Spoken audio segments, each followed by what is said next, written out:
cyberspace. It's me, Madonna Santa, and the amazing best-selling author of the book, The 8 Things No Doctor Told Me, Annie Catterall, and the subtext or subtitle is How I Healed from POTS, Vaccine Injury and Nervous System Collapse.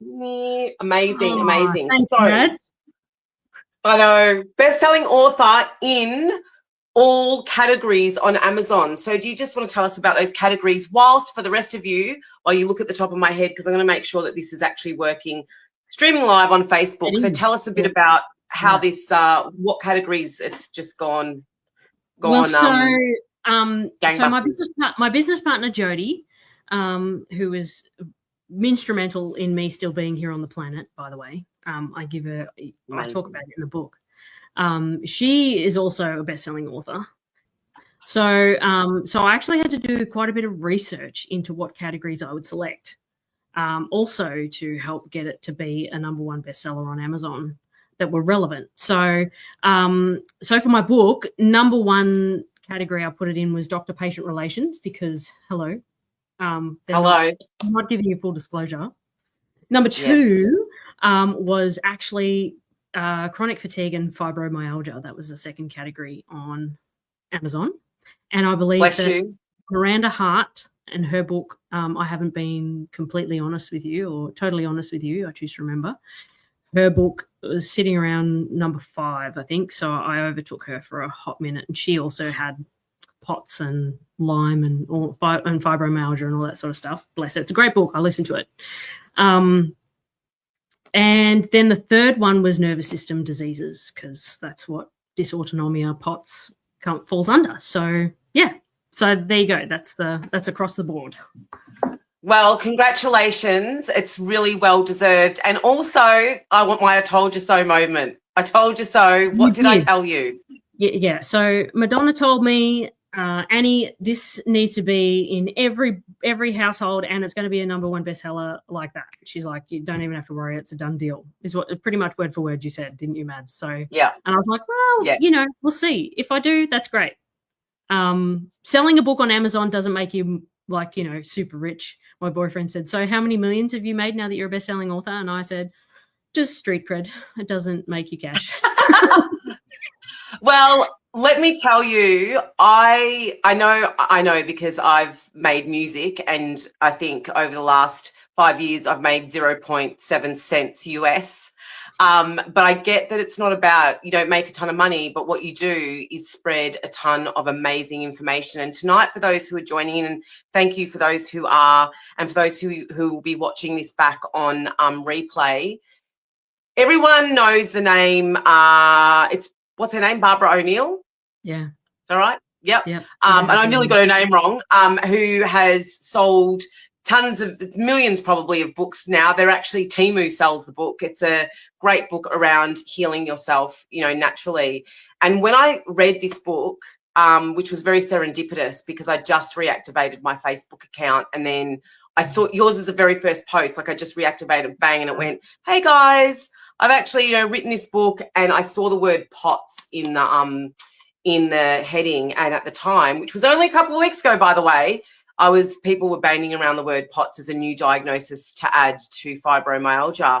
And so I bought it immediately. And I said, this book is like that book for me. It needs to go everywhere. It needs to be everywhere. It is that good.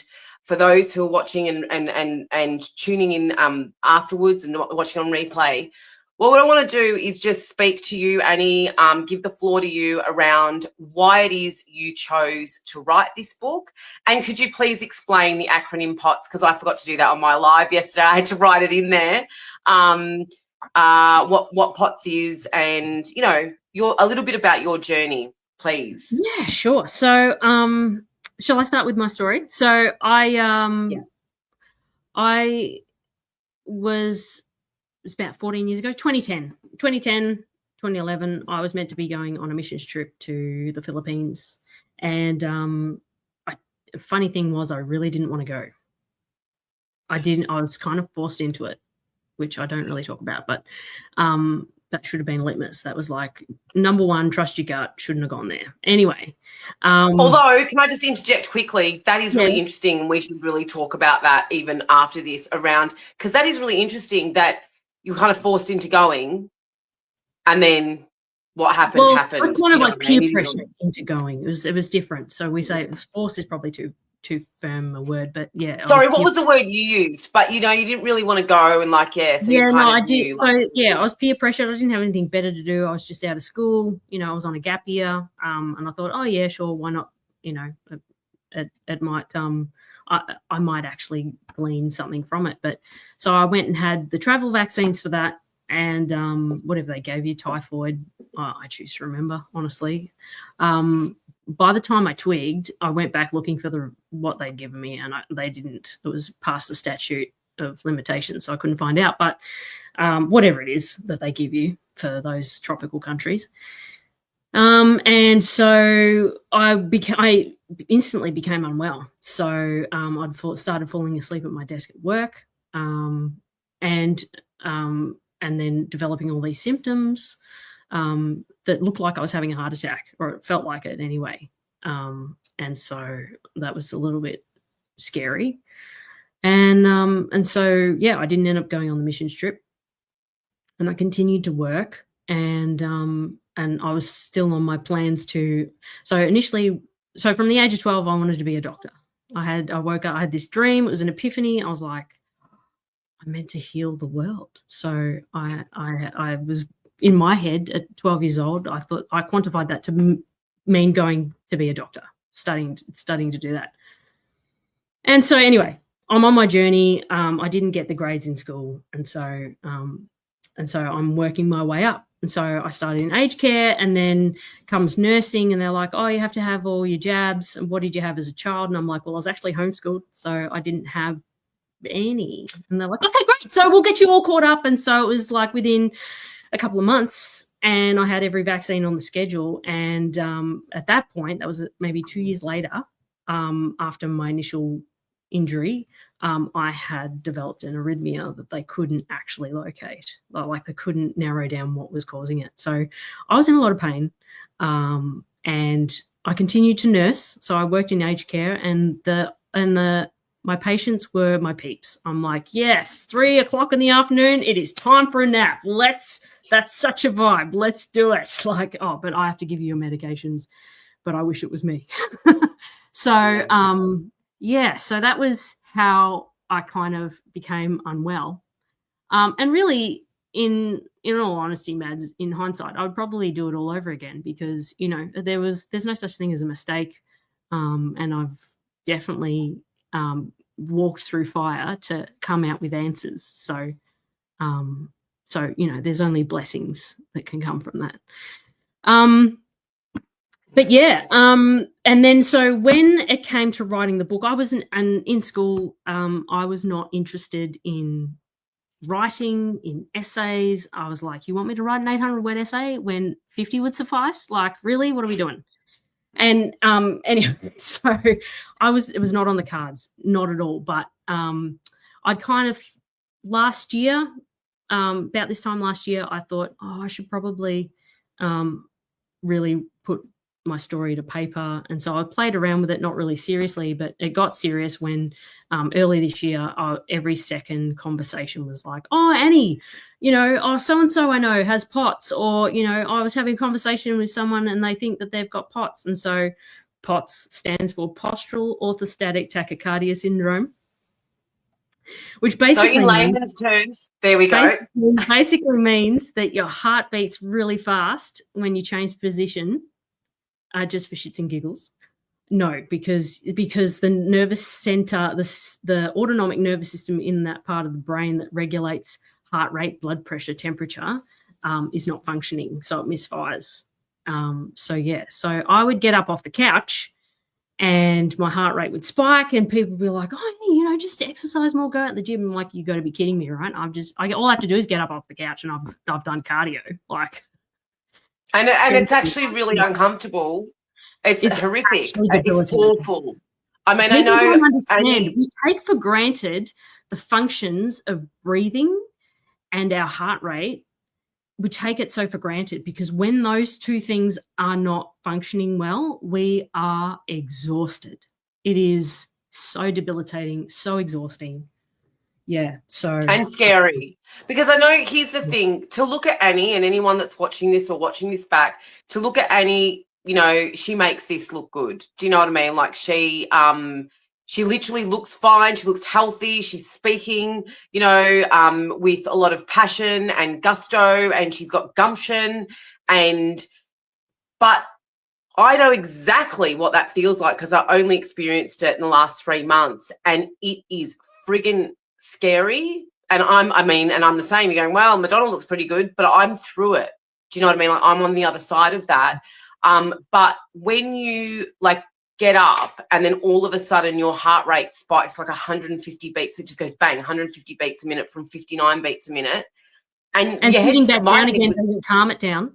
No, so exactly. Once it's off to the races, it's off to the races. It's off and racing. And I would, and then my head would spin like Kylie Minogue. I was like, man, I was just not able to, I was literally like falling over. I know what I shouldn't laugh, but it's the Kylie Minogue reference that has me giggling. Yeah. But you know what I mean? When your head's like spinning, you know what I mean? And you're just like, I can't. Too. So I didn't even talk about the vertigo. I used to have vertigo where I was in bed for like a day. Couldn't even lift my head off the pillow. I didn't even go there, because just the thought of thinking about vertigo, I'm like, I need to lie down. Yeah. And I forgot to mention it in my live last night. Because I was thinking, because here's the truism about a pain, is that your body forgets pain. Actually, it forgets pain. So, and the reason it does that is because we need to have children, childbirth. So your body forgets pain, and then basically you can go through a time and explain it and be smiling and da-da-da-da-da. But at the end of the day, I remember the nausea that came. I was constantly feeling like I'm going to vomit. So this POTS is this sudden, whenever you suddenly move, you could just turn your head that way and bang, like you're basically at 150 beats a minute and you're often like racing, but you feel really unwell about it. It's not like you've just gone for a jog, you know, when you're jogging and you feel kind of good about that. This is like, it really makes you want to vomit, and it's awful. And that was my existence. It's debilitating. For 13 years. That was my young adult life. I felt like an elderly person.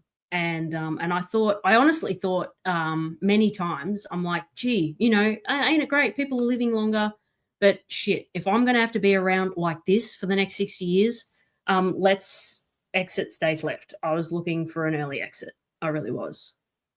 Because I wanted kids, and that was another, I want kids. And that's another thing. I was like, you know, is that even okay? Do I have that capacity to nurture a life inside me and then deliver it in my condition? Like, one of my doctors said to me, he said, oh, well, you know, sometimes pregnancy corrects it. So, you know, it undoes it. And I was kind of like, well, it's not something I'm able to experiment with right now. So, yeah, okay, good to know. Thanks for that. Don't know what to do with that. But, yeah, so fortunately I didn't have to find out. But the reason you saw my response, my reaction, is because I was told that about endometriosis, but also fibromyalgia. Sometimes, you know, pregnancy can correct it. Oh, really? Well, that's a pretty big gamble, isn't it? Because if it doesn't... Yeah, now you've got another life to look after while you're trying to survive yourself. Yeah, no. Which I did. I was diagnosed with fibro after I had my daughter. And so the reason why, like, I'm bouncing off Annie like this is because when I read her book and then heard her story, it was like a very parallel story, except that I was diagnosed 14 years earlier with fibromyalgia, and 14 years earlier Annie was diagnosed with POTS. And so actually I was undiagnosed for 8 years, so they didn't know what was wrong with me. I beg your pardon, sorry. Because I went undiagnosed for 3, but that was 17 years ago. And then so I was diagnosed 14. So how long ago were you diagnosed actually with? I was diagnosed in 2018 after a tilt table test, which is exactly as it sounds. They strap you to a table and then they give you a medication to strain your heart, and then they just use the bed mechanics to tilt it up and down. Not fast. It's not like a ride or anything. It's the medication that you had me at medication that strained your heart. Yeah. And so what I was initially diagnosed with was actually called neurocardiogenic syncope. Yeah, yep. Which is neurocardiogenic head, heart, syncope, meaning, fluctuation. Yeah. So what do you, there's so much to unpack. You were diagnosed with, so do you, first of all, can I ask you this question? Yeah. Do you believe in these diagnoses, or do you attribute it, something else was going on, they diagnose stuff? They gave me a label. They gave me something to call it. There you go. They gave you something to call it. A cluster of symptoms, and they didn't really have medication to manage it. They were pulling out old. It's really weird when you're sitting in front of a cardiologist and he's prescribing old class antidepressants, heavy hitting antidepressants. It's like, what are you doing? What is this? What are you trying to do? So I was put on NDEP. I was put on flecainide. So was I was put on midodrine. Midodrine, which was a medication that was compounded, and one capsule was like $1.15, and I had to take it 5 times a day. And it was meant to raise my blood pressure.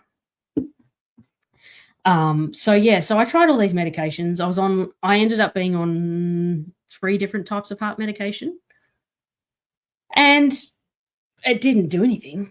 So in the end, I said to the cardiologist, I said, listen, I can't take the flecainide. I've got really bad tremors. Like I couldn't even hold a pen without shaking everywhere. And I'm like, this is ridiculous. And I had the shakes anyway.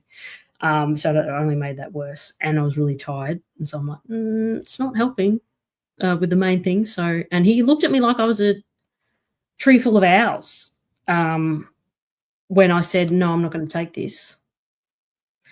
The last specialist I saw, which was in 2023, he said to me, Annie, what you've got is worse than a stage 4 cancer patient experiences on a daily, but it won't kill you.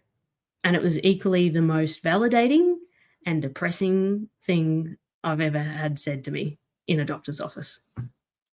Do you know, I haven't heard that part of this story. I've heard most of it, but not that part.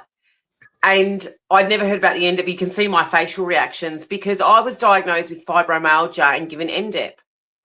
And I couldn't take it because it knocked me out, and I had a child that I needed to be lucid for, and it just knocked me unconscious. But the other thing was I was told the same thing by a rheumatologist. Yeah. You go through every day what people who have cancer and other multiple sclerosis, etc., they don't go through as much pain, but it's only pain. And I went, that changed my, but it won't kill you, and it's not degenerative. Yeah. That's what I was told. It's just pain, yeah. And the thing is that what do you do with that? I mean, it was like, oh, great, so I just have to experience this debilitating pain day in, day out. It's chronic pain, And I actually had I was reading a book this afternoon. Actually, it's about somatic therapy, but where is it? It talked about chronic pain, and it talked about the difference and why people. So chronic pain is different to what acute pain. In that acute pain, unlike acute pain, which serves as a protective signal of injury or illness, chronic pain persists long after the initial cause has resolved and can be a source of ongoing suffering and distress. That's actually not Annie's book. There's another book I was reading about somatic therapy, and I read that and I thought that sums it up perfectly, because you've lived in chronic pain for how many years now? Well, I've been without it now for 12 months, so it was probably a total of 13 years. Yep. And it just and I'm 34 now. So 34 now, so 13 years. It's such a long time to be chronically in pain and feeling like you don't know where to go, where to look, where the answers are. So let's talk about, because some of the answers she's actually wearing at the moment. So can we talk? So let's start talking about some of the ways, because your book, what I love about Annie's book is, and this is the one that I printed out before I actually got the book. The first thing you talk about is you're not broken. Yeah. And that's a really big way to start the book. So why did you start there, letting people know, hey, listen, you're not broken? What's that about? Well, because doctors will let you believe that. The medical system will let you believe that, oh, it's genetic. Oh, it's this. Oh, it's that. But in the years of since 2018, that's been the journey. That's been the window of time that I've been working on finding answers, healing myself. I realized I came across something called terrain theory, which is changing your environment to. Well, this is the thing. We can't heal in an environment that made us sick. So I really had to get that out there, because also there's, through no fault of their own, a person who is suffering with an illness comes under this heaviness of a victim mentality. I can't change anything. It is what it is. And I guess this is just the hand of cards I was dealt, and it's actually not. And in the years of doing research and finding all this sort of stuff, I have a health podcast with my business partner, Jody. And so we experimented on ourselves and we did research, and we've interviewed doctors and all these sorts of types of people who have cutting edge ways at supporting the body and changing the environment to improve. And so I realized, actually, my body, by me feeling faint and needing to lie down in the middle of a med round, was my body saying, oh, we need to get some more blood up to your brain and your heart because it's all in your legs right now. So that mechanism alone, sure, passing out or needing to lie down suddenly in the middle of a shift is inconvenient, but it's your body's survival mechanisms kicking in. So that was why I started with that, because it's almost like you've got to break a circuit or cut across some programming to go, you've been told it all wrong. And actually our body knows what it needs to keep us alive. Hence why, even though all this debilitating pain we've been in, Mads, we're still here. Correct. Yeah. And so interesting you talk about the fainting. I was so angry at my body because I was actually not able to, I wasn't really functioning. My head was spinning, I was fainting, and I could not, I've never really fainted before. And it was a nurse that said to me, a paramedic, that said, well, it's actually ingenious because exactly what you just said. I wonder if it was you on the phone that night. I mean, honestly, I rang. It was I don't work in telehealth. I don't. No, but it was, I mean, honestly, it was almost verbatim. Up if I did, though, mate, I would be. Yeah. But yeah, no, it was almost verbatim. I'd never really seen it that way, that your body is actually trying to, get the blood back up. And that's why you faint, because your body's actually making you fall down so that you can. This is something that they talk about in nursing school, is actually a state of homeostasis. And so our body will pull from resources anywhere to, it prioritizes our brain and our heart and our liver over everything else first. So our brain's number one, heart number two, liver number three, and then the rest. So it'll pull from resources everywhere. So I used to get this, I didn't talk about it in the book, I used to get this tearing pain in my shoulders when I was standing up for too long. And that tearing pain felt like I had a tiger with its claws down my back, but it was actually a shunting of blood from large muscles to try and get it back into circulation where it was needed. So our body pulls from anywhere that isn't life-threatening to correct and maintain homeostasis. And so when there's a lot going on and you're already in that fight-flight mode because you're not sure what's going on, can you imagine? So Annie's experiencing all of these symptoms and then she feels tearing pain in her shoulders, go to a doctor and say, and on top of all the other shit that's going on, head spinning like Kylie Minogue, I can't fucking focus, my eyes are fucked, I can't see properly, blah, blah, blah, blah, blah, I'm going to faint. When I stand up, my heart rate goes 150 clicks a minute. It's like I'm revving all the time, revving a car, like trying to get it back again, put it back into second gear. Do you know what I mean? And then you go, I've got tearing pain in your shoulder, and they go, yeah, it's all in your head. They go, it's stress, don't they? Straight away. Yeah, they do, because more women turn up to a doctor's hospital, like to doctor's attention, whatever, seek their advice than the men. And I just, I don't know about the psychology of that. That's for another. I do know. I do, and I've done lives on that. I know the psychology, but yeah, it is true. It's a truism to say more women. I was also my own worst enemy, because for the majority of that, I was actually in denial. I didn't actually, and so in the book you'll see the dedication. I've dedicated it to someone called Nonna. Now, I'm not Italian. I'm not. But I had a patient who I affectionately knew as Nonna. I called her Nonna. And so my patients were my biggest advocates. Right. So I could get out of bed for them. I couldn't get out of bed for me. And so I'd sit in the doctor's office and I'd say, yeah, look, I've got this pain. It's a little bit uncomfortable. I would downplay it. I downplayed, not because I didn't want to be a nuisance or whatever, but just I actually hadn't sunk in that I was actually struggling that much. But there was one evening when I was doing a shift, and I collapsed coming back from my dinner break, and it was down the hallway, and Nonna was sitting there on her walker along with another one of my patients that I cared for, I had a really good bond with. And they were sitting there with their backs to me, and I couldn't even speak. So I like literally crumbled the end of the hallway, like clinging to the rails. Thank God for those rails. Honestly, the aged care was really, I had place to be. I had some support.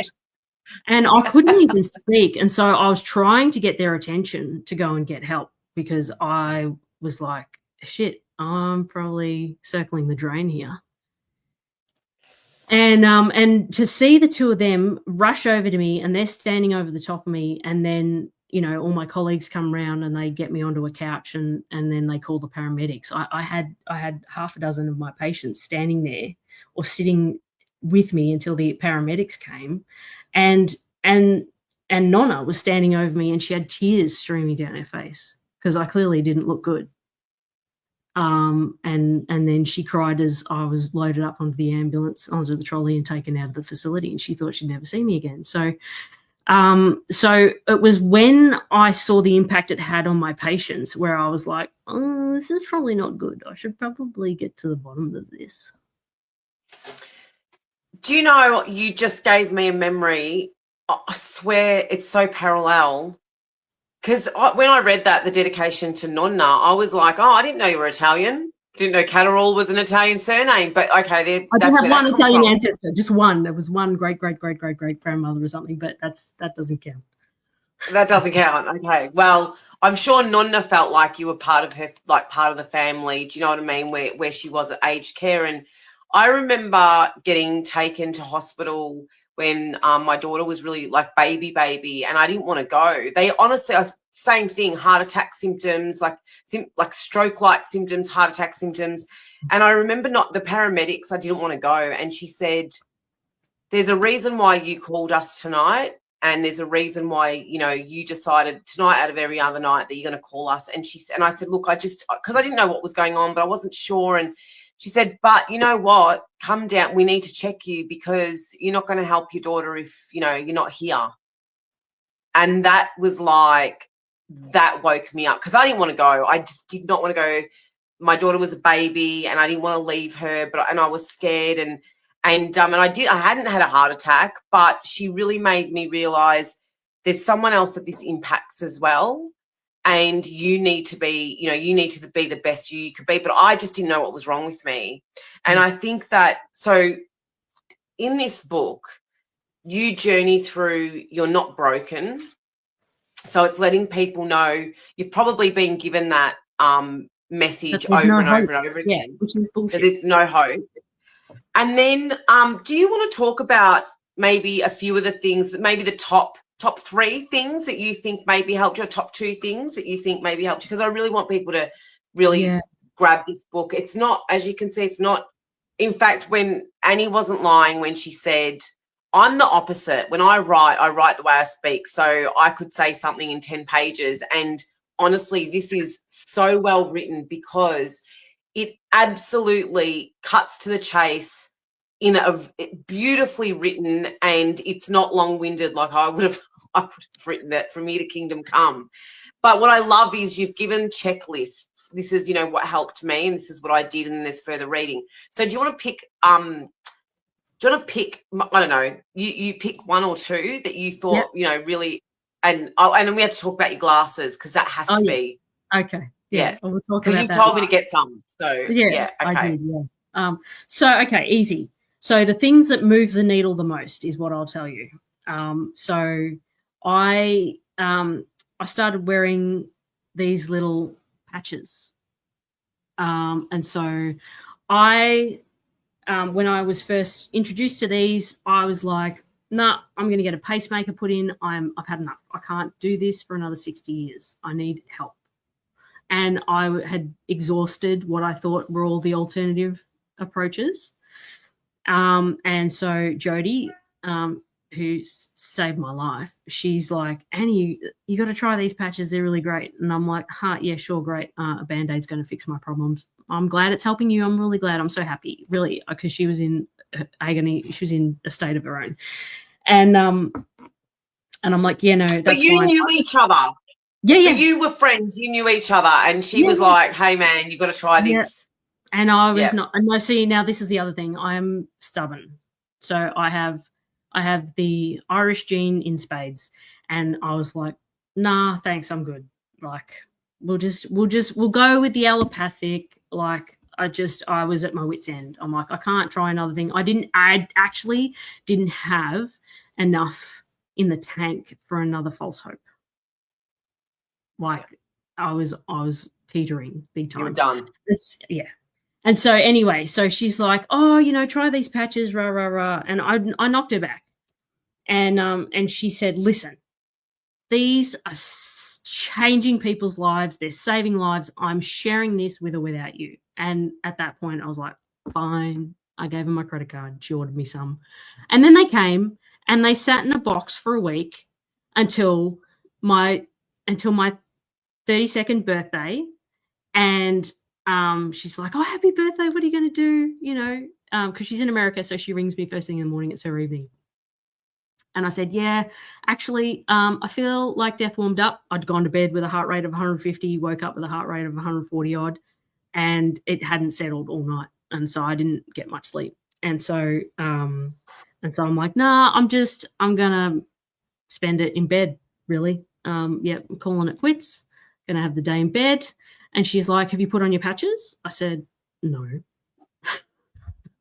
And so then she's like, Annie, put on your freaking patches. So that's what I'm talking about when I say these patches. So I put some patches on. I didn't know what I was doing. She sent me a video and I put them on my heart points. So it works on Chinese meridian. So I put them on my wrists. I'm not wearing the ones I wore for the first time.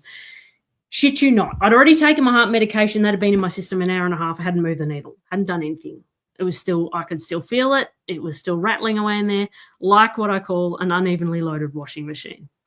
Anyway, and so I put them on and then within 10 minutes, I was like just faffing around. I was like ready to cancel dinner plans and appointments I had for the day.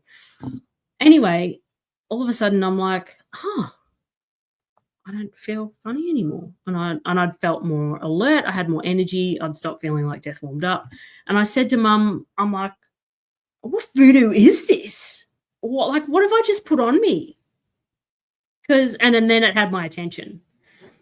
And so I patched every day since, break every now and then. But yeah, so that was what moved the needle. And so that significantly brought ease to my pain, to my fatigue, to my brain fog, to my joint aches, to my heart rate being so irregular. I still had bad days, but I actually got some good days in there, which was like, oh, gee, this is all right. I had a bit more energy. The next thing that I did that moved the needle, I talk about in, I think it's chapter, I have to look now.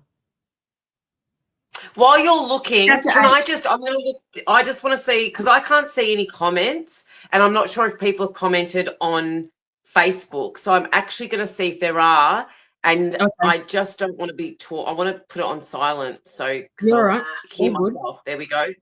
Oh, we do have some comments. So while you're looking for that, Yeah,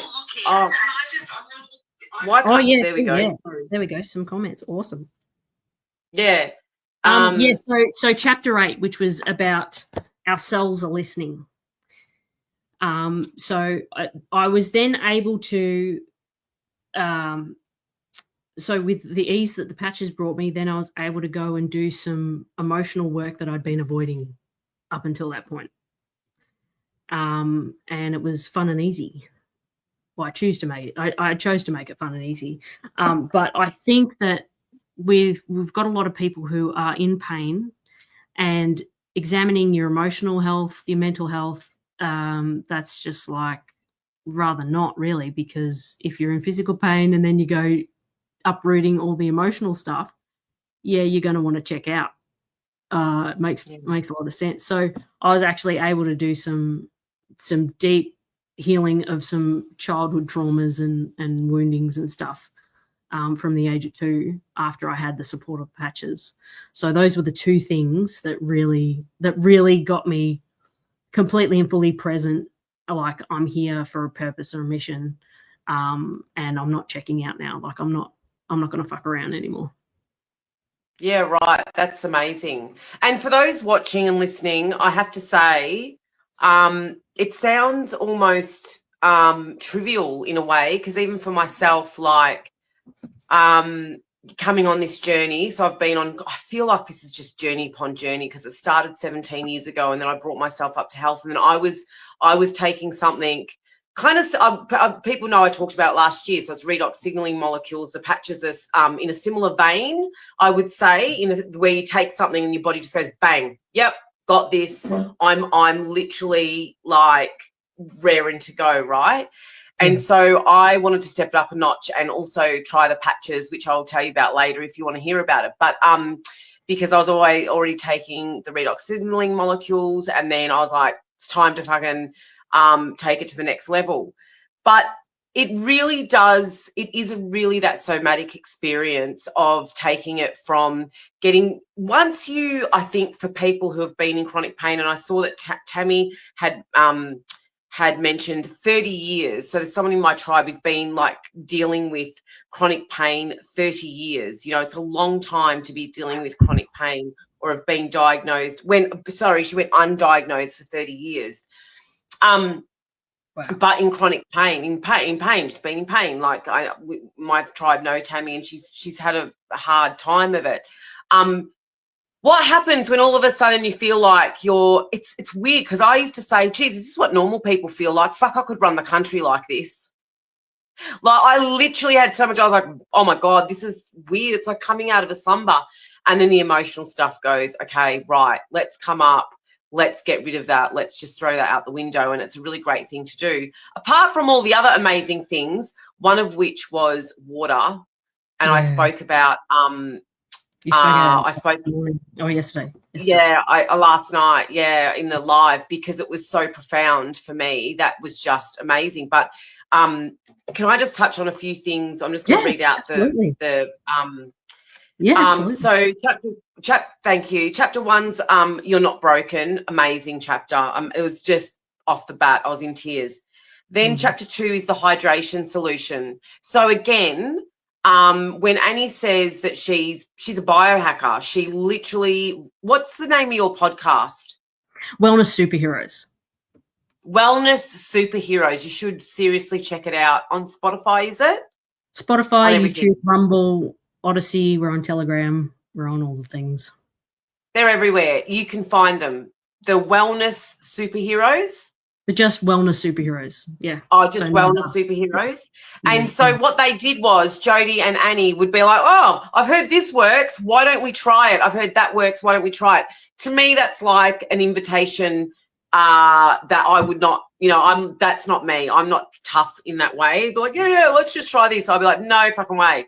But I get being that desperate. Do you know what I mean? Like, yeah. I would go so far as to change my diet and not take pharmaceuticals, but I wouldn't be like, fenbenzanol, might get that into me, bit of hydroxychloroquine, blah, blah, blah, whatever it's called, hydroxychloroquine. Nah, I can't say the word. It's not going in my body. It's not happening. Do you know what I mean? Yeah. That's in saying that, Annie and Jodie have interviewed doctors, they've interviewed people from all over the world. It's a fascinating podcast. You've got to listen to it. And they're fascinating people. And so started trying things, which I think is so gutsy. Do you know what I mean? And so she talks about some of these things which aren't, particularly having to take anything. But one is the hydration solution. Amazing. So she talks about water, how important, not just any water, the type of water and how it's going into your cells. Magnesium, the unsung hero. Light as medicine. Profound, by the way, profound. Rewiring circadian rhythm. Chapter 5, the invisible stressor, EMFs, which that's got to do with your glasses, right? No, that's probably light as medicine. I choose to remember. I wrote it, but I should read it. No, that's right, because the EMFs isn't that. EMF that's chapter 4, yeah. So chapter 4. Rewiring the circadian rhythm, is about. That's right. That's what's going on with the glasses. That's right. It's all the blue light and the whole situation going on. And then it was the invisible light stresses. You are light and you can heal with it. Praise you. Amen. Chapter 7, you don't need a gym. I love it. It's like one of my favorite chapters. Because I'm like, there is no fucking way I'm going to a gym. It was like you and your aqua aerobics, whatever it was, the hydrotherapy. Oh my God, that was me. I was not going to a fucking gym when I had cardio just getting up off the couch. Yeah. I love it. The thing is here's the thing about that is that for me, I was really overweight at the time. So I literally, after I basically breastfed my daughter, got back to the weight that I was previously, which was 76 kilos, by the way, and then ballooned in about 3 weeks to 120 kilos. So I looked 8 months pregnant again. I've got photos of this from me being like gaunt and like breastfeeding and stuff. Finished breastfeeding, and that's when everything kicked into. I was in agony and I didn't know why I'd put on the weight, right? And so I went to every ologist, right? So I think it was an endocrinologist or some friggin'ologist, but I'll never forget him because his name was Mark, and he was on Wanturna Road in Wanturna. Shithead, this guy. If you're out there, you're a shithead. And I went in there, and I was as fat as a house, and I went in there. And I paid $300 and something back then. This was going back 17 years, like fucking $1,000 today. And what he did was give me a PowerPoint presentation for 10 minutes on calorie in versus calorie expenditure out. So calorie in versus exercise out. And here I am literally waddling into his, into his room, and he did it like I was a primary school child. I was like 30 years old, I was nearly 31. And I was so humiliated. And I walked out of there. I remember saying to my husband at the time, I was just in tears, and I paid the money, believe it or not. I didn't even I was so broken at the time, like literally emotionally broken. Where, I mean, if it was today, I'd be like, take him, I'm not paying. That is outrageous. You should be struck off the medical situation. You're a fucking lunatic. This is ridiculous. That's what they call quack. Absolutely. And that is why when you said I'm not going to a gym, I know exactly. It's like I'm not going to hydrotherapy. I remember I had to do exercise physiology, and she literally wanted me to get 18 kilo weights. 18 kilo weights to start doing it. And I said to her, I can't do it. And this was her exact words. Tachycardia, that's where I was. And she said, I've been doing this for 30 years. I think I know what I'm doing. Well, it was the first and last time I ever allowed anyone with that attitude, because I lifted the weights. I did it because I thought, nah, she knows what she's doing. Other people must be able to lift 18 kilo weights. Do you know what I mean? I did the 10 reps. I didn't move my left shoulder. I ripped my left where the shoulder blade is. I don't know what that is. Scapula. And I was on prednisolone for 6 months. I used to drive a manual. I sold the manual. Had to drive drove an auto ever since. And whenever I get anything, it's in that spot there. Tore whatever the fucking hell muscle that is. And 6 months I was in agony. I was in agony, let me tell you. Yeah, that's where you should put your carnosine, by the way. Yeah, well, and this is one of the patches called, what is it again? Carnosine. Yeah. Carnosine. And so I'm going to be trying the patches, but we'll have to talk about the MTHFR gene. And for those who may have it, I tend to have an amazing response to them, which isn't bad. It's just that my body is like literally going, it's like a very because you're hypersensitive. It's like when you get extra resources, you're aware of it. Your body makes. Oh, I'm aware of it. Yeah. I'm pinging is what I am. But so you don't need a gym is in chapter 7. You don't need a gym. Yeah. And you certainly don't need an exercise physiologist. So I'll show you. So chapter 7 is about this really cool biohack. We interviewed this guy who invented what they call blood flow restriction bands. So it tricks your body into thinking you're working harder than you actually are, increasing nitrous oxide and human growth hormone. And so to get reconditioned, because that's what a lot of people who have POTS do, is reconditioning exercises. I just put these on my arms and the ones for my legs, and I do just some with the stretchy bands, and I just do some curls and some squats for 3 to 5 minutes, and that was me done. That's amazing.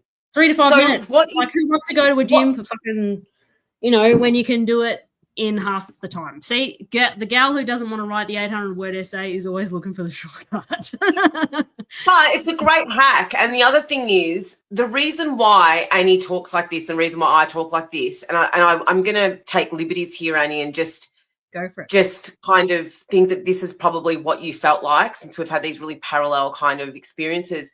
But it's like doing old age backwards. Yeah, I felt like yeah. Yes. So I often would think my mum, who's 31 years my senior, so she's now nearly 80, but for the last 17 years, we've constantly had the same gripes, because I felt, so the same things that she would, gripe about, I'd be doing, oh, yeah, how are you today? I like the weather. She would say, up and down like the weather. How about you? Yeah, I couldn't get out of bed.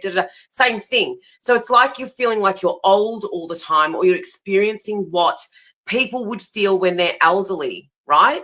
And so often, I would imagine that little contraption that you just showed everyone, I've already forgotten the name of it. They're called B3 bands. Oh, B3 bands would be a great hack for older people who can't go to the gym. Yeah, they have studies or examples of people with who are wheelchair bound, who just do calf raises sitting in their wheelchair, and they get at, like, then they're able to walk and not need a mobility aid. Yeah, sitting in a chair, right. Exercises. So I was doing the senior exercises while I was wearing these bands. I'm like, because that's because at that point that's what you can do, and you need to find it was and that was enough. And you need to focus. I remember doing on what you can do and not what on you can't. And when you're a young person, by the way, because Annie was young when this happened, I was 30. You were in your 20s. Yeah. When you started, when you're young and you start quite young with feeling like you're old, there's a lot of grieving because you didn't born like that. So all of a sudden you're like, hang on a minute, I should be able to do this, I should be able to do that. Now come all my peers at this age, they're doing this and I can't do it, and da da da da da. And then you've got to actually start seriously at basics. And it's a big deal for anyone that's watching this has been in this situation. They are nodding their heads because it is literally like, I need to find the lowest common denominator. I can't go to a gym. I'm not doing friggin' hydrotherapy. I'm not doing the rest of that friggin' palaver. I need a way to do myself. I did. Like, so if I was invited to a lot of social engagements, I lost a lot of friends because I wouldn't show up to things and they didn't understand why, because I didn't burden anyone. And so, but if there was an event that I wanted to go to and I committed to and I showed up for, I needed the rest of the week off to recover. I couldn't, like one social engagement a week was what I permitted myself. And then I had work. I was still working. And so I would run on fumes for my patients. So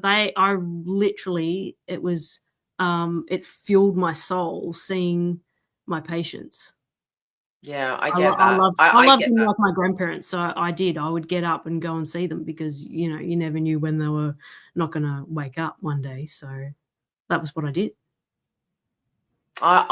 That's amazing. Bless you. I get it too. I used to go to work with ice packs literally on my back. But then at some point I just could not. I couldn't. I mean, I lost hearing. I lost my eyesight. I remember one night I went to bed and I woke up at 3 a.m. and it felt like there was an explosion behind my eyes. It's like my eyes exploded. And I woke up, I couldn't see. I was completely fucking blind.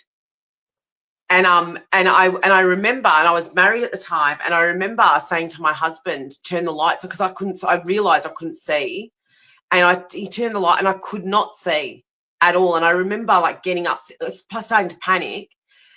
And eventually what happened was, it was like, do you remember, this is going back, but TVs, when you change the channel and you get to a channel that wasn't a channel and it would just be like black and white specks, fuzzy. It was like that. And so it was coming back and this fuzziness came back. And then I had like a gold ring around my pupils for a while. And that went on for about an hour, right? It just looked like I had a haze over my eyes, like an eclipse. And then my eyesight came back about 2 hours later. Do you know, I never even rang an ambulance. Did not occur to me it could have been a stroke, nothing. And I went to work the next day. I remember telling a colleague, last night I basically lost my friggin' eyesight. And they were like, what? You need to go to hospital. And I was like, no, I'll be right. And I had like a really weird migraine like thing going on in my head. And I learned later that it was a silent it was an aura, is what they call it, an aura. And it happened. Yeah. But I didn't even know. And I just went to work the next day. I mean, I think about that now. I think, no way, like I would be checking out what the hell happened. But I thought about my students first. Yeah. Got to go to work. Yep. It's actually phenomenal. Times, so there were times where I was carted off by ambulance, but there are times where I was like, no. And my colleagues would still call paramedics and I'd be like, I'm not going. Because the headache of having my parents to retrieve me and then go and retrieve my car so that I could turn up to work the next day I was not interested. I'll show you because I've got here. So I've got my little file of facts. I've got my little, this is my medical records. I took my medical records with me whenever I went to a specialist appointment, whatever, because I was just sick of being told whatever I was told. I'm like, listen, I've had these tests, I've had these tests, I've had all this. So, and this right here, this thick stack are all the medical certificates of days where I had to get medical certificates and I couldn't go to work, placements, whatever. That's hundreds of pages. Yeah. I've got a literally it's in my everything I recorded I had evidence of because I was sick of being told. Like, that's the other thing too, you can't advocate for yourself when you're feeling unwell. Really, it's like the last thing you have strength for is to then fight to be heard, to be taken care of, taken seriously. Taken seriously, any of that. So that's why I had my filing cabinet that I took with me everywhere I went. It's so beautiful to see you on the other side of that. Annie? It's like, still it's surreal. really... Like, I have had a process. It's still an unwinding where if I have a really busy week, which I've just had, I've been up to Shepparton to speak, and I've come back and speaking engagements, all this stuff, and my old programming wants to kick in. It's like, should you really be doing that the next day? Shouldn't you be having a day in bed? So I'm still grappling with my old mode of operandi in chronic illness. I'm still untraining myself out of that. I get that. I mean, I do. I really do get that. I remember when I started taking redox signaling molecules, I was working 20 hours a day. I was like, oh my God. And I'm not even joking, 20 hours a day. I was non-stop. I was like, man, I can run the world. This is amazing. This is what normal people feel like. Oh my God. I mean, I was doing lives, and I remember people have said to me that they thought that I was on cocaine because I speak quite quickly, but I was like double timing it. It was amazing. I've definitely like taken it down. Pardon? Energizer bunny to the max. Because I felt like I was making up for fucking lost time. I'm like, everything's in double speed. Put it in ×2 or ×3. Do you know what I mean? Because I felt like I was making up for, this lost time, but also it just felt amazing to be so alive. And then I had a critical incident in the workplace, which basically changed everything again. And just when you think like, oh, everything's going well, and I think sometimes too, because especially you talk about this in the book, people that are constantly giving and don't want to burden other people but take on the burdens of other people, often are people who have actually often chronic trauma or chronic things in their life, like chronic incidences or just chronic, I think, or not chronic, but like cumulative, like compound. Would you say, Mads, because I would go to the lengths of saying that someone with chronic illness who's also a giver, highly empathic, it just means that we actually don't know where our boundaries are, that we don't, so we leak our light where it's not necessarily wise. Would you agree with that? Like, where we don't have good boundaries with others, we're just like, oh yeah, someone else's burden, we'll just chuck that in the rucksack, that in the rucksack, that, and just keep soldiering on until it weighs us down. I think that people like that you've just described, which is myself, yourself, a lot of people who are givers, have learnt somewhere in their child, in their life, that in order to receive a modicum, they need to give a lot. Let's just go there. I've thought about this a lot, and it's in that book that I've written, right? Yeah. So in order to receive a tiny bit of kindness, you need to give a ton out, right? And so what happens is that givers, and this isn't for all people, but this is generally speaking, that people who give a lot have learnt that is their role. It's a role they've been given because they've been around people who are takers. Could be like a family system that they're in, a narcissistic family system. It could be an alcoholic family system. This is going into family systems therapy, and I will do a little bit of it now because it's a really great, analogy, and I love it. But if you think of a mobile, is that what you call them? Those things that hang and they've got like a mobile. They're called mobiles, right? So it's that thing that basically it's got a round bit and then lots of pipes or flutes or whatever. And if you pull one and you tinkle it, all the other ones move. I hope everyone understands what I'm talking about. And I wish I had one. Oh, I do actually have one here, but I have to run and get it. But the point is that in a family, so in an alcoholic family, in a narcissistic family, in an abusive family system, any system, workaholic family, right, system where they're the main person, when that person, if it's an alcoholic person, when that person, there's a trauma or they're doing a behavior that is not good for the family, when you move that person, everyone moves in order to reach equilibrium. Are you with me?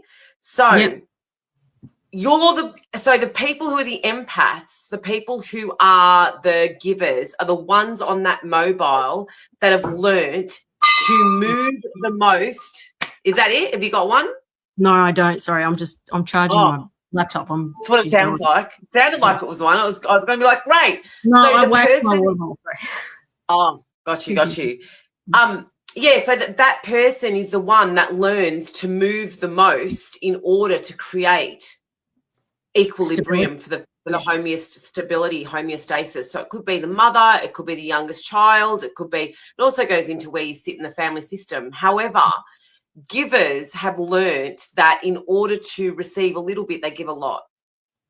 And often, and it's part of their personality.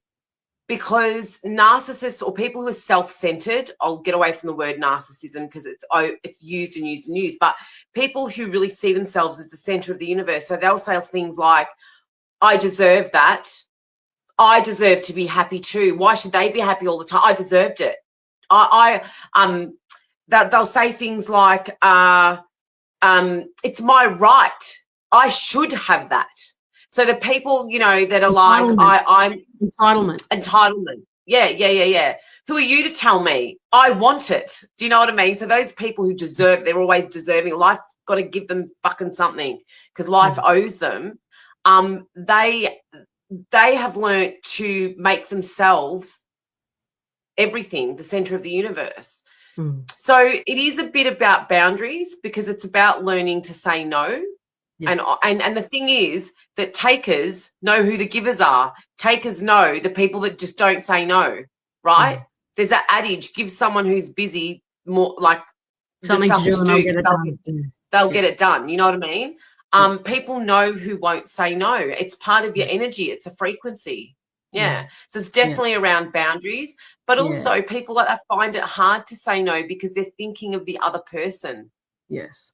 Well, when I say boundaries, I don't mean it like a conscious awareness. It's like because you nail on the head with trauma. So because mine was from the age of 2. My mum was nothing as like you were talking about in those family examples, but my mum had a miscarriage and I was sitting there in my high chair. I remember it, actually. I was sitting there in my high chair and mum was crying on the couch because she just had a miscarriage.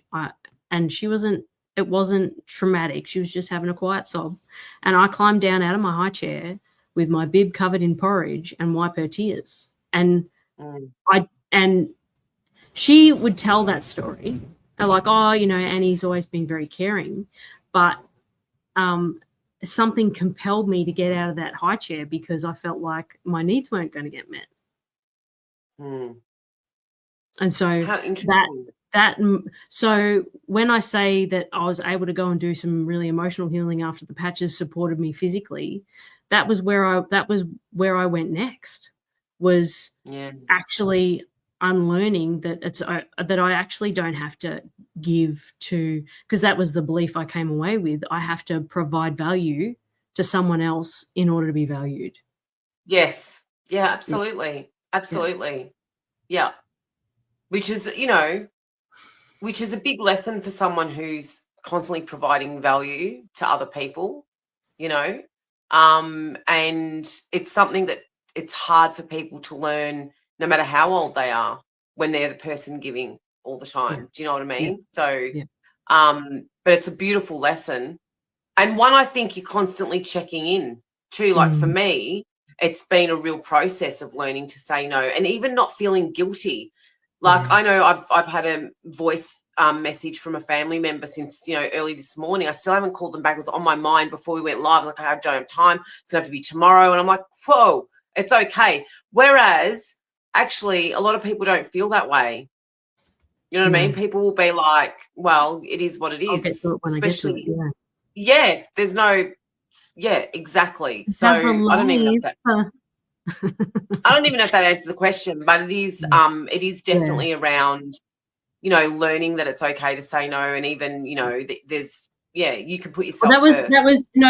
That was quite good, because that my question around boundaries was actually like our personal one. So like at 2, I had to extend, so I didn't know where I began and where someone else ended, but because from when I was 2, that was that was the conclusion I drew, even though I was just sitting in a high chair and my mum was crying on the couch. So, you know, there wasn't anything traumatic. It wasn't like, you know, a big screaming match or whatever, but that's, you know, it's funny how that works. Funny how, and this is the thing, because, you know, we can't come through life unscathed, but it's part of our, let me say it this way, our greatest weakness becomes our greatest strength when we approach it. Like, so my greatest weakness in overgiving has actually allowed me to heal myself, and then now actually provide a way for other people to heal themselves. Absolutely. Yeah. If you'll give me a moment, that's a great segue, because we're talking about other people. I just want to, because there's comments. Yes, let's get to them.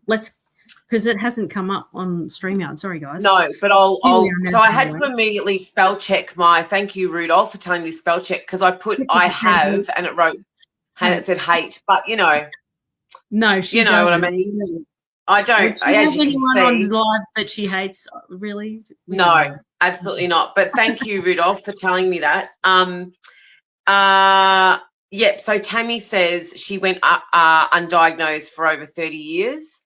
And I can just imagine. Tell me, you're better now, though, aren't you, Tammy? You're not still suffering. That's an awfully long time. Well, her next one says, I slept for 17 hours a day on NDEP. NDEP was horrific. Horrific.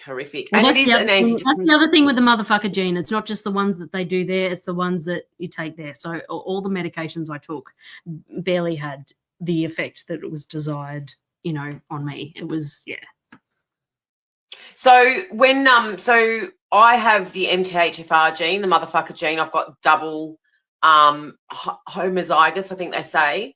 Yes. And Annie has one strand, and it makes a difference very much to your experience of life. And in fact, I have a list of all the ailments that people who have the MTHFR gene generally get diagnosed with. Fibromyalgia is one of them, POTS is one of them, MS is another one, a whole host of Lyme disease, friggin' any disease, syndrome, or anything, sclerosis, even Graves' disease, friggin' what's colitis, friggin' diverticulitis, any itis syndrome. IBS. Yeah, IBS. They're all, and it's interesting because the MTHFR gene stops you from methylating the folates and the vitamin Bs and the pathway? Detox pathways. The detox pathways in your body. So, and that's been a really big one for me. Extra spicy hi, for Beck. You. Becky says, pardon? Extra spicy for you. Oh, it's extra, absolutely. So Beck says hello all the way from Tasmania. Hi, I'm Beck. How are you? So Kate to the power of 2, Kate says, good timing. Block Blue Light have a 20% off sale. They do. Glasses. They do. Glasses. Yeah, that was one of the links I sent you the other day. I got these from Swanwick, but I bought a really awesome bedside lamp, which is a full spectrum. It's got 6 modes. And that was from Blue Light, blockbluelight.com.au. So check that out. You might need to talk a little bit more about this. Kate's been going on for probably 2 years for me about getting those glasses. And I didn't get them, but I did all the other things you said, Kate, getting rid of the Wi-Fi and everything else. Kate's amazing. So they do prescription as well. So you just have to know your prescription, tell them, and they'll make them. So this is night mode. These are night mode, and I have lighter ones which are day mode, so they don't block as much blue light because we still need blue light. But talk about the blue light. Talk about it. Talk about why you would do the glasses, why blue light a little bit. So for people because of technology, because we're so heavily dependent on our tech, and you know, it's not uncommon for people when they're having trouble sleeping to just roll over and scroll on their phone. Every time you look at a screen, this one's, it's got red tinge as well, but every time you look at a screen, the light emitting from our devices is all blue light, and it's artificial. And so that communicates to our brain. The only time in a 24-hour period that the light has that, the sun has that amount of blue light is midday. So when we pick up our phone and it's like 1 o'clock in the morning and we can't sleep and we're scrolling on our phone, we're telling our brain through our eyes and our skin receptors that it's midday. So you think you're going to get any sleep after you're scrolling for a little while trying to get off to sleep? No, it's only going to wire you. So I don't sleep with my phone by my bed. I actually keep it. I keep it in my room because I still need an alarm clock, but I put it in airplane mode and on the opposite side of the room because also distance is your friend in airplane mode for the EMF factor. But yeah, and I don't and I just, when the sun goes down, these go on. So I just, and then 10 o'clock, if that, 9:30, I'm already, like, I mean, I'm enjoying our chat tonight, so I'm not ready for the Z's yet, but usually 9:30, 10, I'm out, I'm asleep, I'm in bed.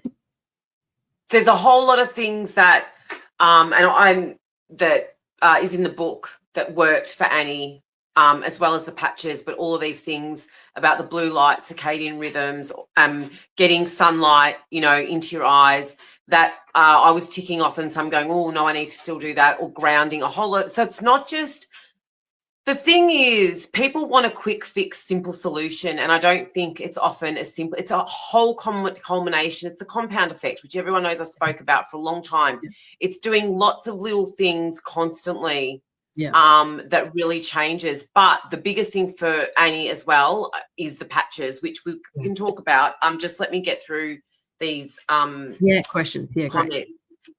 Questions. Kate, thank you so much for that. Amazing. So that link's in there for the blue light, for the glasses. Awesome. Yeah, thanks, Kate. That's great. I recommend them. Yeah. Okay, so Deborah says, I'm just catching up what patches I have. Annie's book on order, by the way. Snap. Thanks, Deb.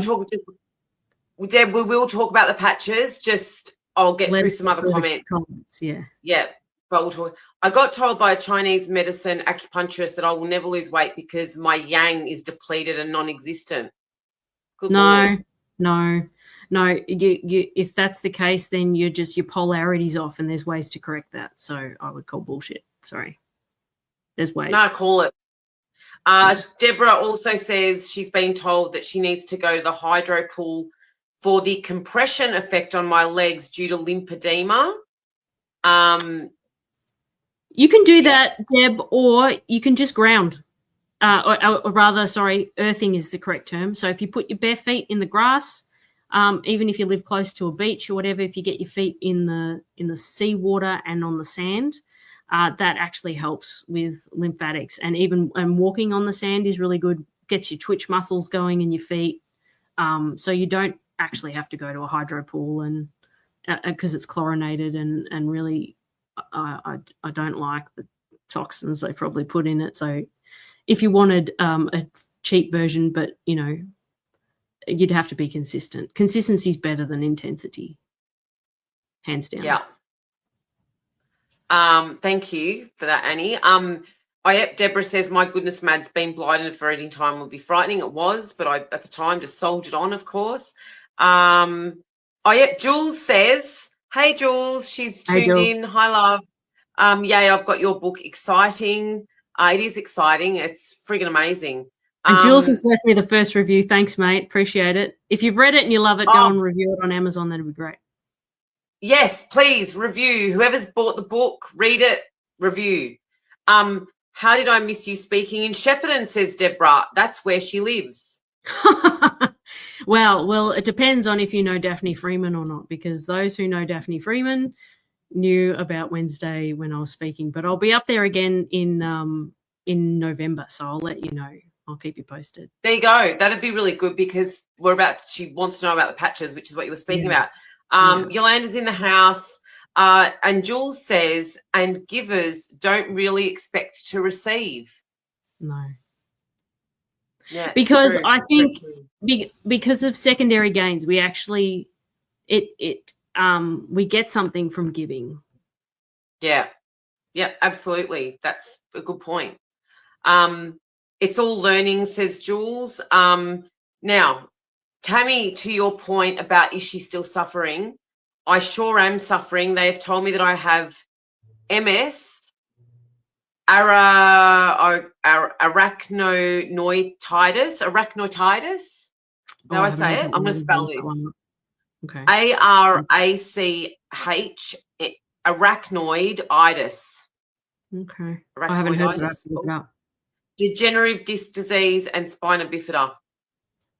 I mean, Yeah. Other than the arachnoiditis, Tammy, I know of reversal of all of those other conditions. So I would say it's only temporary, Dal. Just you got to give your body the right tools, the right resources, and it turns on. It repairs, because that's what it is. We live in the most advanced machine on the planet, and doctors don't know about it. They've got no idea. That's a beautiful way of saying it. We live in the most advanced machine. It's beautiful. It's actually a lovely way of saying it. Jules says pleasure. We always love seeing you, Jules. And Deborah does know Daphne, but not connected properly, clearly, is what she said. So without further ado, there we go. Why don't you talk a little bit about these patches that shall I show? So these are what I'm wearing. I'm dovetailing them. So there's one on another. They're not the same. So these patches are little mirrors, basically, that reflect back our own infrared light into our body, that upregulate. So the X39, that brochure there that Mads is holding, upregulates a copper peptide called GHKCU, which was actually discovered in the 1970s by Lauren Picard. You can have a look. He was a doctor. I did a lot of research on that. But what is and used for burn victims and stuff, like they actually give them the tablet version, Yeah. And so what is significant about GHKCU copper peptide is that it actually mobilizes our stem cells. And so stem cells, the pluripotent ones, which means it's like a blank canvas in terms of brand new cells for repair. When we wear these, they turn on 1/3. They mobilize 1/3 of our genome to a younger, healthier state. And so then our body's innate intelligence and triaging process prioritizes brain, heart, liver, and then all the other aches and complaints to repair them. So I've been wearing these now for 2 years and a few months. And I'm not going to stop, because the inventor of these patches, he's incredible. He's a man of God, and I don't even know how I didn't know about him. This company's been around for 20 years. And it's like he is from Star Trek or something. I don't know. Anyway, so someone asked him once, well, so David, if a 25-year-old who started wearing the X39 to mobilize, the GHKCU and your stem cells and all that, if they were to wear that and never stop, what would happen? He said they would never age. Ding, ding, ding, we have a winner. So because I've spent the last 13 years feeling like I was 88, I'm going to wear these for a long time, because I've done my stint in elderly life. I'm going to stay youthful now. I'm going to youth until I die. Until I'm ready to check out, I'm going to youth. So that's what these do, and they have saved my life. The other things I tried didn't even come close, and I'm so grateful to Jody for dragging me kicking and screaming to use them. So if you want to know more, no, I love that. Reach out. Please contact. We can hook you up. Please contact Annie if you want to know more. I am not a. I'm not a. You are. No, but I'm not an expert. I'm not an expert. Yeah, I'm not an expert on them, so I can't tell you. Like, if you contact me, I'll be like, contact whichever way it is, Annie. I'll be like, contact Annie. She knows, because actually she's used these. I have the double MTH. I've got the double MTHFR gene, and my body, I was in an accident that basically activated some shit going on in my neck. And it's just every time even when I use a Sia as well, whenever I put the gel on, my teeth start pinging, and my body's associated the pinging of the teeth with panic. What's going on? Something's changing, something's shifting. I don't like that. I don't like it. And so when I know these patches work, because I don't even have to put them on. I can just hold them in my infrared light, and I can feel the shift completely. Like, I'm that responsive to them.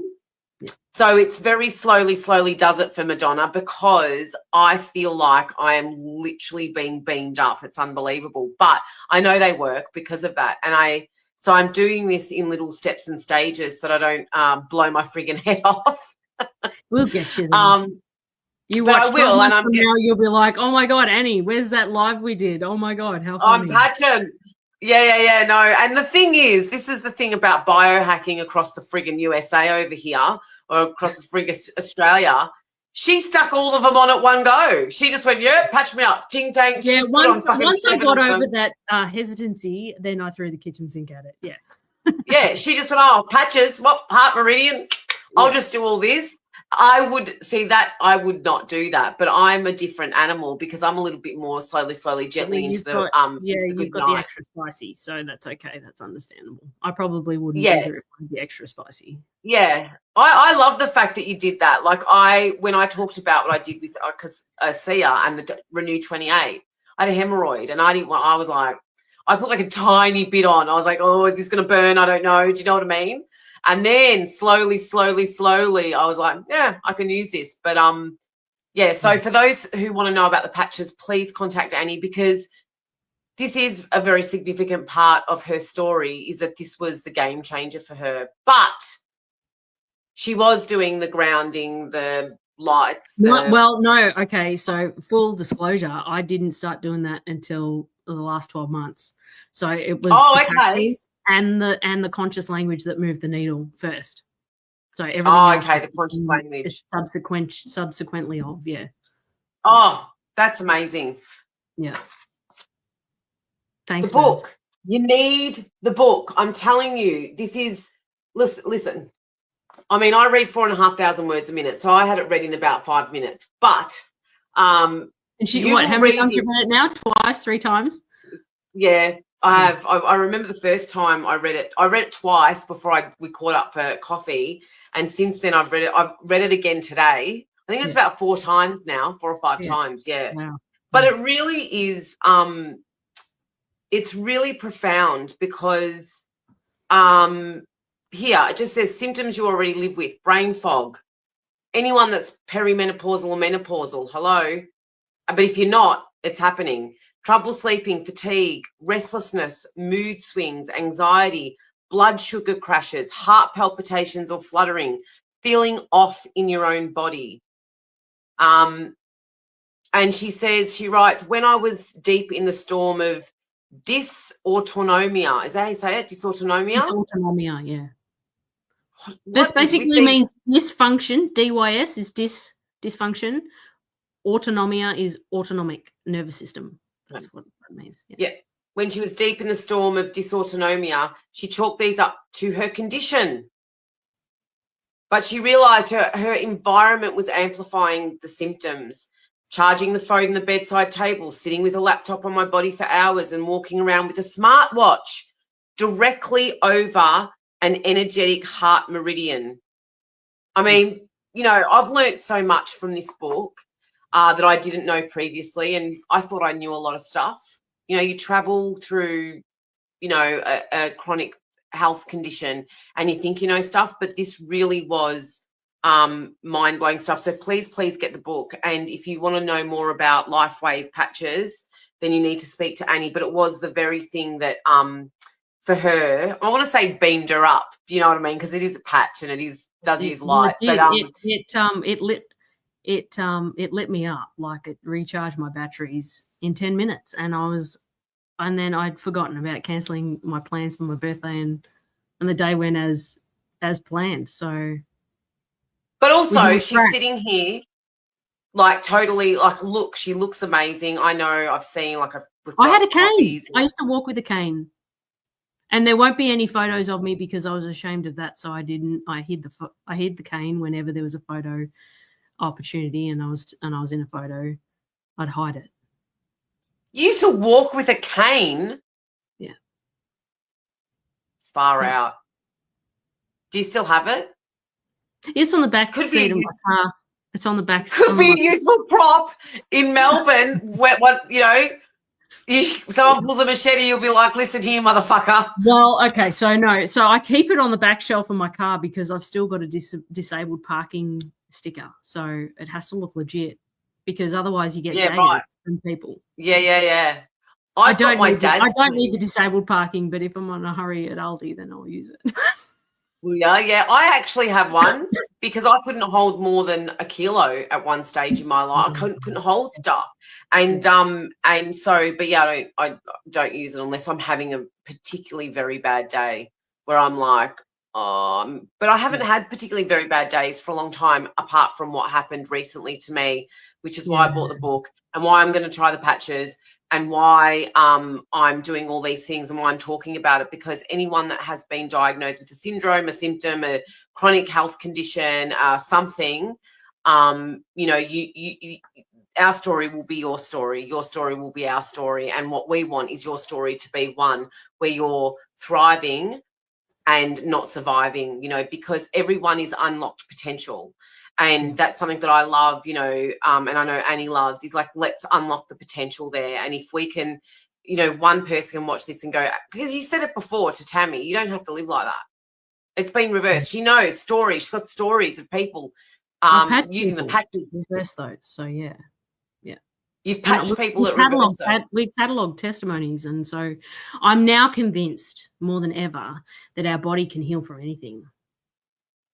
People go, oh, well, what if it works with this, if it works with that? Look, there might not be a testimony for the arachnoid thing, but I know enough about the body now. I'm living proof that I just put a patch on it anyway. I just patch it anyway, and let's see what happens. You can be the first testimony if there isn't one. Yeah. Amazing. See, you got such amazing. That's so profound. I love it. I really love it. So here we go. Some more stuff. Sorry, I don't think you can. This is on my other phone. Yeah. Okay. The arachnoid is the protective covering of the spinal cord. Okay. Yep. Well, so then straight away, absolutely, yes, your body can repair from that. See, my mind went to arachnid, and I was like, is this something to do with a fear of spiders or whatever? Yeah. I don't know. I will. Yep. So Deborah's like, I will catch up with Daphne! Exclamation. Daphne, I think you're in a bit of trouble. I'm just saying. No. You might want to. I love Daphne. She's awesome. She might want to run. No. Daphne's. No, she's good. But Deborah's going to catch up with Daphne. I've heard about those patches. Jane's in the house. Okay, Kate to the power of 2 says, I highly recommend the patches. Been using them for 1.5 years. X39, carnosine, glutathione, and just got the X49. Kate, I would love to know, because I know that Kate also, the MTHFR gene, how it went. When you first put them on, did you zing? I zing, like I ping when I put them on, but I don't even have to put them on. I just have to hold them. We did a sway test, and that was real fun, wasn't it? You want to tell them about the sway test? Well, first we did a muscle test I didn't even believe was real, and where basically Annie held my arm like she was pushing down, and I was like resisting, and my body, but it felt like a whole hand though, strong, and my body wanted the carnosine. I always want to call it something else. The carnosine. And the X49 was where my body went. I really wanted to use the Aeon, but the body wants what the body wants. I did start with the X39 and it blew me head off. So, but that's okay because Kate has been on the patches for 1.5 years, and the glutathione, the glutathione, basically the ASEA does that for me. Like it actually raises the levels, and I feel. But when we were muscle checking, you were weakened to it, so it wasn't something your body was drawn to anyway.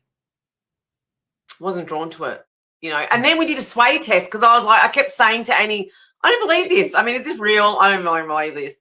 And then we did a sway test where I stood and your body sways forwards or backwards, goes towards or away from what it wants, and it went towards.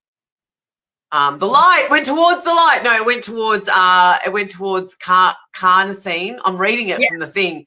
Carnosine and X49. And I really do need X49 because where I work, I am just flooded with fucking artificial light. It's like I can hear the lights. You know when you can hear the lights, it's a problem.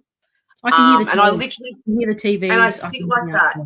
Yeah, I sit like that at work because I feel like I'm being burnt here. Like, no, so I often will sit like this. Do you know what I mean? So, Mads, we probably need to get you some silver-lined singlets and things like that. That's what we do. Until you can tolerate the X49, we need to get you some silver-lined clothing. Oh, my God, they're really going to be like, you're a tinfoil hat wearing mofo. They're not going to know. They're not going to know. It's all right. I'm happy to broadcast it. Give me a silver sandwich board. So thyroid, right? I'm not wearing my snood right now, but thyroid is the organ that absorbs radiation. So, everyone holding the phone like this, ping, where's it hitting? Right here. So I'm not wearing it right now, but so I think that's probably a good step. Another thing that Kate told me about 1.5 years ago, but all the other things I put into place that she said. Yeah. That's amazing, Kate. I'm so glad to do that. Pardon? I just said, good on you, Kate. I think she sent me a friend request. I'm going to go and approve her.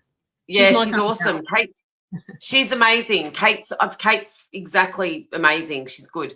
Jules, they are working for me with my Osea and nicotine patches. Oh, yes, Jules. Yes, that's right. The nicotine. Forgot about the nicotine. Oh, yeah. I'm going to write a book about nicotine. It needs its own book. Right. Can we get it quickly? How quick? I'm not even in the research phase yet, man. Pen to paper. Yes. Well, Deborah says I would like to be responsive to something. Well, I reckon the patches, and also because Deborah, if I remember correctly, you also took, whatever. I know something else you took that Annie has taken as well. So you really need to connect with Annie. JC's in the house. Tammy says she would like to be responsive to something. It's just finding your things. So for me, ASEA worked. This is the next level up. I'm like leveling up people because I already use ASEA or the redox signaling molecules, and I'm like, I want to bring it all together because they're two different things, redox signaling and the stem cells. But maybe you guys should speak to Annie because you got to try it. Do you know what I mean? Like at the end of the day, how do we know if we don't try it? And then I do too until I had back surgery 16 years ago. Oh, here we go. Jules says she will not allow herself or her kids to use the smart wearables or Bluetooth earphones. Bless you, Good on you. Jules says she personally doesn't have anything severe, but is using it more as a prevention. Oh, and menopause, laugh out loud. Plus, I did see Jules on video phone today, and she looks fine. There's Buddy coming into view. Sorry, guys. Oh, well, not sorry. He's so cute. Love Budwinkle. Deb's known Daphne for years. There you go. Oh, hey, Kate said, yes, I zinged. I deep cleaned the house and mowed the front and back lawn and was looking for more to do. Well, that's not what I was thinking. Different type of zinging. I was like, did you feel like your teeth were pinging? Did you feel like you were like, did you get a metallic taste in your mouth? Any of these things happen? Did you get thirsty? I know Jess was thirsty, really thirsty with the X39, and she's also touched with the motherfucker gene. Hi, Rose. Thirsty with Deborah says, I've ordered nicotine patches along with the book. I love it. I was just about to I love it. So the nicotine patches I use, Deb, are the Toll Vita ones. So they're the ones that Dr. Brian Artis recommends. We interviewed him on our podcast. We'll have him on again before year's end, hopefully. So, I found a notable difference with the Toll Vita as opposed to just the standard Chemist Warehouse nicotine patches. So just next time you order, if you happen to get the Chemist Warehouse brand. Yeah. What I love, Annie, it's like they bought your book with a side of nicotine patches to go. I do. I love it. And I'm still relative. Well, except for this live, I've been in the closet about the nicotine patches. So, Daphne was. I just tell them about the nicotine patches? Let's just get them on the the LifeWave ones first. Yeah.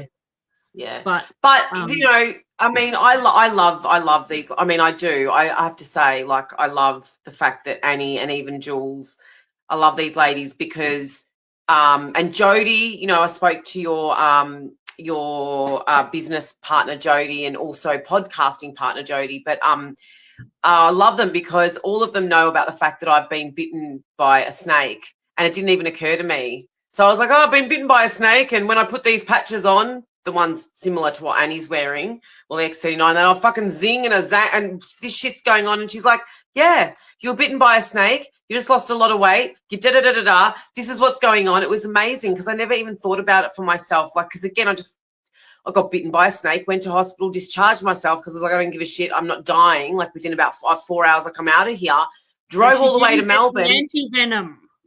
No, they weren't going to give it to me anyway. They were Queenslanders. They thought it was funny that I was freaked out about being bitten by a snake. I'll never forget. She goes, we've had people walk in with the snake still attached to their finger. And I was like, I would fucking die. Like I would actually be.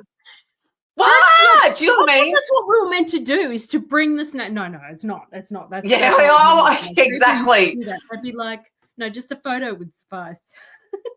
Well, I mean, if I was walking with a snake still attached to my finger, I'd probably cut the friggin' finger off. Do you know what I mean? I'd be like, no, I don't, no bueno. But yeah, so they just laughed at me. So it was. Yeah. Oh, she's got the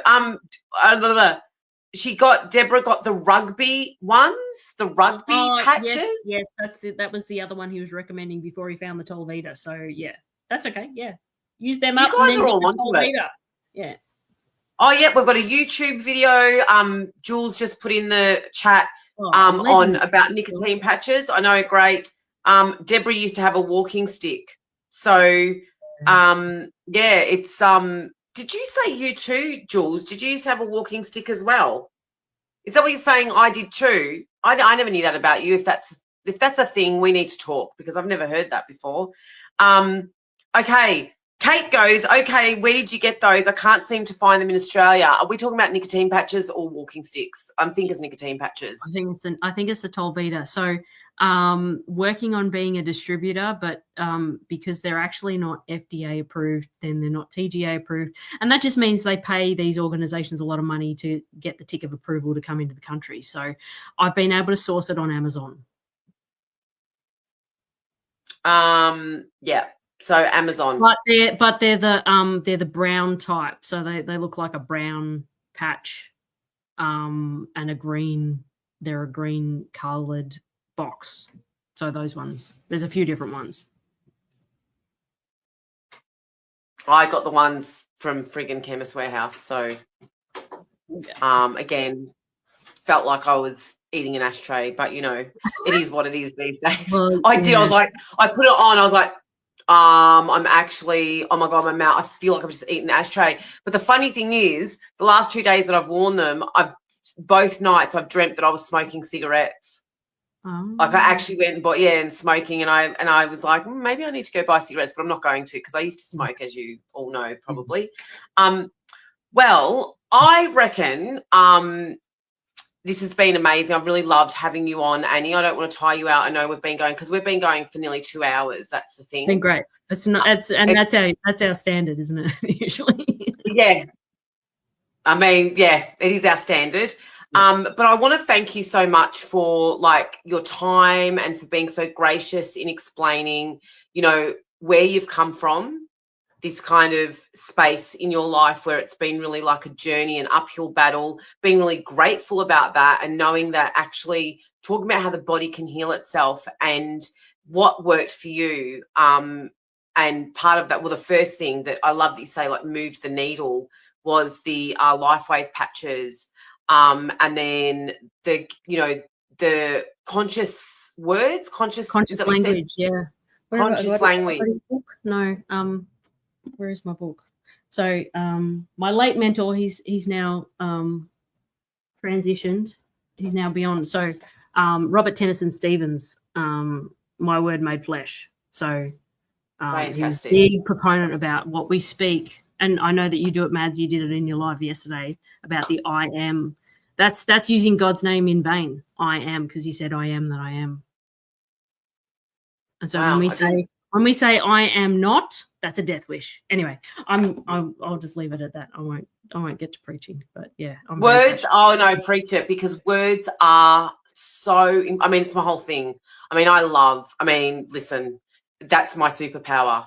I will pick it out from a mile away. Right? So rewind back 10 years, and if the Annie of 10 years ago had met the Annie of now, I would have been calling an exorcist. I'd have been like, get away from me. Who is this? Like, heresy. This is so even the old me wouldn't recognize me now. So yeah. So isn't that nice that we evolved? I used to think it was hooey. I'm like, yeah, what? Yeah, sure, okay, right. Yeah, that's all right. I thought somatic therapy was hooey. So, and then I did a bit of it, and I was like, yeah, that's cool. That's cool. And I used exactly the word hooey. I was like, yeah, I thought it was a whole bunch of hooey. And now I'm reading about somatic therapy. So, which is the body connection. But for me, words come first. So for me, it's about what you tell yourself. What Bob used to say was that when we're in utero, the first organ to develop is our heart. The very next thing is our tongue. And the two see, I love that. It is literal. It's beautiful.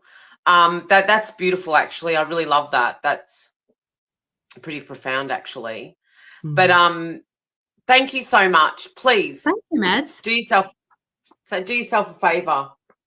This, and if you want a side of nicotine patches, I don't harp on. I don't chew my cabbage. I don't mince my words. It's and I know I get it, because people who are chronically ill don't have the wherewithal to take in a whole lot of information. They just need to be told what to do if they're willing to do it. So that was how I wrote it. And it's brilliant, is what I will say. Thank you, everyone, for your comments and for joining. For those of you who want to learn more about the patches, please contact Annie, because if you contact me, I'll be telling you to contact Annie.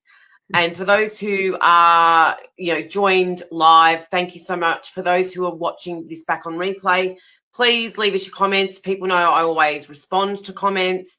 And again, if you want to know about anything about the patches, can they just message you on Messenger, Annie?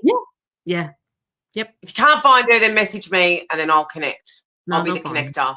They'll find me. But thank you all so very, very much. Much love to you all. And Annie, much love to you. Thank you so much for being on tonight. It's been an absolute pleasure, as always, to see you lead me to life. So have a beautiful evening, guys, and we will both see you in cyberspace very soon. Don't forget, Wellness Superheroes podcast.